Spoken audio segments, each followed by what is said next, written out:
Yesterday, 2 children were killed in a school shooting in Minnesota, and the way that people on the left and the right have been responding to this tragedy is, in my opinion, disgusting. Of course, many politicians have taken this opportunity to capitalize on the tragedy and, in many cases, make things worse. As usual, Republicans found a way to make this a culture war issue, highlighting the fact that the shooter was trans. Many right-wing influencers took to social media to imply that the Second Amendment does not apply to trans people. People like Charlie Kirk, who posted, "Statistically, the trans population has been prone to violence. The trans clan has a militant wing and it's out for blood. They are taking lives, defiling churches, and freaking everyone out." This claim has been fact-checked by many independent sources. The truth is that trans people are not more likely on a per capita basis to commit school shootings.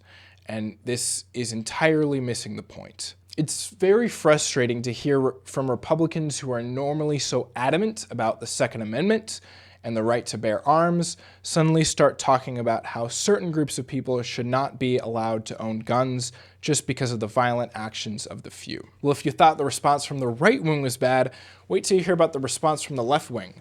Blame prayer? I got this right here. Former press secretary Jen Psaki said on X, "Prayer is not freaking enough. Prayer does not end school shootings. Prayers do not make parents feel safe sending their kids back to school. Prayer does not bring these kids back. Enough with the thoughts and prayers." And she wasn't the only one to use this talking point of prayer being the problem. This was also echoed by California Governor Gavin Newsom and Representative from Florida, Maxwell Alejandro Frost. The idea that we should be blaming people for praying about the victims is insanity, okay?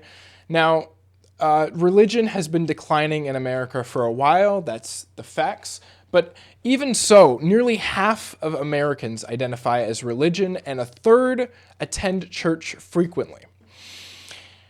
What is their angle here of blaming people for praying for the families of these victims and for praying for children who are attending school? As usual, this is just another example of politicians capitalizing on another tragedy in an attempt to blame the other side or virtue signal, or I don't even know what's going on.